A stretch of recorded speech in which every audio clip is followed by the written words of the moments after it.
Hello and welcome to Lovneesh sir की क्लास। आज की ये शिक्षा निदेशालय राष्ट्रीय राजधानी क्षेत्र दिल्ली की वर्कशीट नंबर 34 जो कि कक्षा छठी के विद्यार्थियों के लिए है।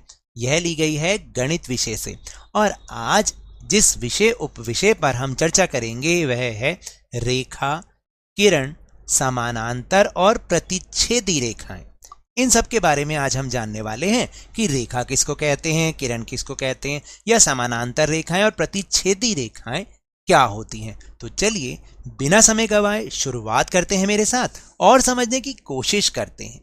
देखिए रेखा क्या होती है। जैसे सिंपल आपको पता है कि आप बोलते हैं कि हमने एक लाइन डाल दी, उसको रेखा कहते हैं। तो रेखा एक रेखा बिंदुओं से बनी सीधी पंक्ति है जिसकी कोई शुरुआत नहीं या अंत नहीं है, यानी रेखा का कोई शुरुआती बिंदु नहीं होता और अंत बिंदु भी नहीं। यानी आप जो बिंदुओं से बनी एक सीधी पंक्तियों को उन बिंदुओं को मिला दें तो वो सीधी पंक्ति बन जाएगी, तो इसको हम रेखा कहते हैं। और आपको बताऊं रेखा का जो निशान है वो इस तरीके से होगा। देख रहे हैं रेखा का निशान इस तरह से होता है। इसको अगर एक्स वाई और ऊपर ये निशान बना है तो हम इसको बोलेंगे एक्स वाई एक रेखा है, ठीक है। जैसे कि अगर आपने देखो सड़क पर ये जो बीच में लाइन बनी होती है, डिवाइडिंग लाइन जो बनी होती है, ये भी एक रेखा है ना। और आप रेखा को इस तरह से भी दिखा सकते हैं। अब हम बात करते हैं किरण की।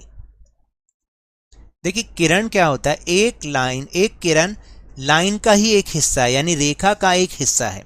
एक किरण रेखा का एक हिस्सा होता है जिसमें एक अंतिम बिंदु होता है और हमेशा के लिए एक दिशा में ही उसका विस्तार होता है। जैसे कि अगर आप देखें लाइन के एक भाग में हम एक बिंदु लगा दें और उसके बाद अब उसका एक अंत बिंदु तो है लेकिन वो एक ही दिशा में आगे अनंत बढ़ती चली जाती है, तो उसको हम किरण कहते हैं। जैसे कि आपने सूर्य की किरण देखी होगी कि उसका जो बिंदु भाई हमें एक तो बिंदु हमें नजर आता है, ठीक है, जहां पर वो पड़ रही है, लेकिन वो किस दिशा से और ये बिल्कुल लगातार आगे बढ़ती जा रही है, तो उसको हम किरण कहते हैं। या टॉर्च में जब आप देखते हैं ना, देख रहे हो टॉर्च में भी क्या है, जहां से वो निकल रही है वो उसका अंतिम बिंदु, लेकिन कहां तक जा रही है उसी दिशा में विस्तार हो रहा है वो नहीं पता। तो किरण का एक अंत बिंदु होता है, रेखा का कोई अंत बिंदु नहीं होता।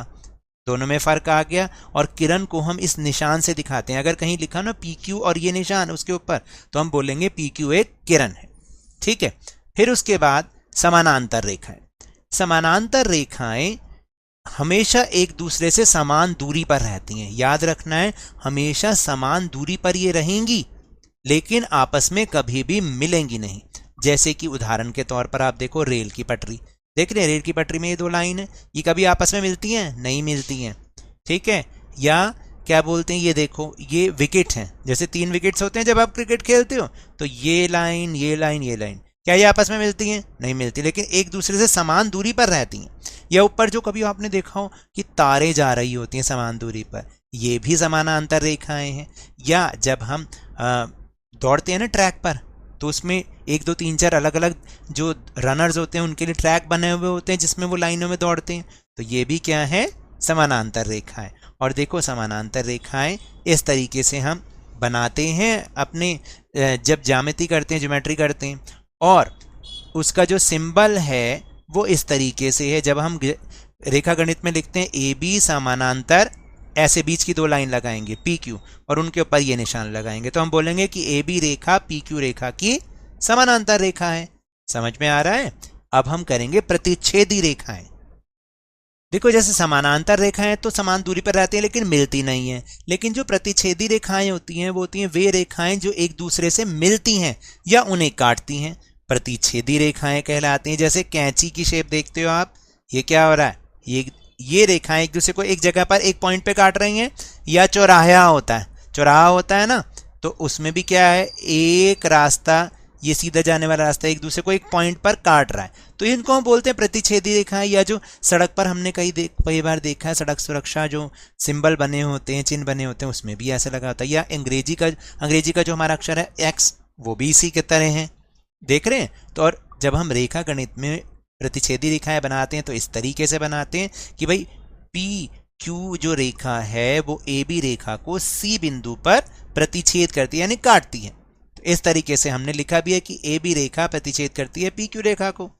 अब आपको समझ में आया कि रेखा जिसका कोई अंत बिंदु नहीं, किरण जिसका एक अंत बिंदु होता है और एक ही दिशा में विस्तारित होती है, समानांतर रेखाएं समान दूरी पर रहती हैं, हमेशा मिलती नहीं है, और प्रतिच्छेदी रेखाएं एक पॉइंट पर दोनों को एक दूसरे को वो काटती हैं।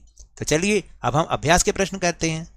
पहला प्रश्न है कि तस्वीर के साथ प्रत्येक शब्द का मिलान करें। अब आपको अपनी कॉपी में क्या करना है भाई, आप ऐसे तो करेंगे नहीं, तो आपने यहाँ जो सामने तस्वीर बनी है ना, इनको आप बना लेना अपनी कॉपी में और फिर मिलान करना है, ठीक है। अब जब सबसे पहला है समानांतर रेखाएं, अब आप बताओ समानांतर रेखाएं कौन सी, अब तो आपको पता चल गई होंगी इनमें से कौन सी हैं। बिल्कुल ये वाली हैं समानांतर रेखाएं, दोनों समान दूरी पर हैं लेकिन नहीं मिल रही हैं एक दूसरे से। फिर है प्रतिच्छेदी रेखाएं, अभी समझा है प्रतिच्छेदी रेखाएं क्या करती हैं, एक दूसरे को एक पॉइंट पर काटती हैं। तो इसको किसके साथ मिलाओगे, इसके साथ, बिल्कुल सही।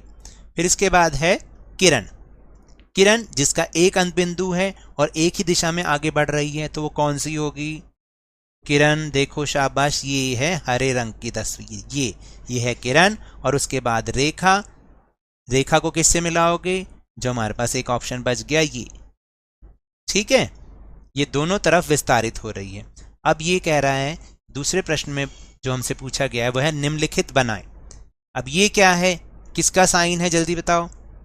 सबसे पहले हमने पढ़ा था रेखा का, तो आपने क्या करना है, आपने ऐसे एक रेखा बनानी है कॉपी के अंदर, ठीक, और आप चाहें तो उसको आप ए बी का नाम दे दें, भाई ए बी का नाम दे दो आप, ए और बी। फिर एक किरण बनानी है एम एन, तो एम एन किरण कैसे बनानी है, स्केल की सहायता से एक सीधी लाइन खींचो, ठीक, अब उसका एक अंत बिंदु तो ये बन गया एम, और आगे उसको ऐसे तीर से दिखा दो, और यहाँ पर भी रेखा को भी आपने तीर से दिखाना है क्योंकि ये दोनों तरफ बढ़ रही है, और यहाँ पर कोई आप एन लिख दो उसको, ठीक है। तो ये बन जाएगी किरण एम एन, इस तरीके से आपको बनानी है। तो ये तो थी आज की वर्कशीट। अगर मेरे इस तरह समझाने से अब आपको समझ में आने लगा है तो इस चैनल और वीडियो को लाइक कीजिए, शेयर कीजिए, और अगर आप नए हैं ना तो सब्सक्राइब भी कर लीजिए। और टेलीग्राम ऐप पर हमारा चैनल लवनीश सर की क्लास, उसको ज्वाइन करना ना भूलें, उसका लिंक आपको इस वीडियो के डिस्क्रिप्शन बॉक्स में मिल जाएगा। अगर आप हमारे उस चैनल को ज्वाइन करेंगे तो आपको सारी वर्कशीट के वीडियो के लिंक्स एक साथ मिल जाएंगे। लेकिन ये भी याद रखना है, घर से बाहर निकलते समय, खासतौर से स्कूल जाते समय, मास्क अवश्य लगाएं और नियमित रूप से अपने हाथों को साबुन और पानी से धोते रहें। और जब भी आपकी बारी आए कोरोना का टीकाकरण जरूर करवाएं, क्योंकि कोरोना को हराना है और जिंदगी को एक बार फिर से सुहाना बनाना है। इसी उम्मीद के साथ बहुत बहुत धन्यवाद।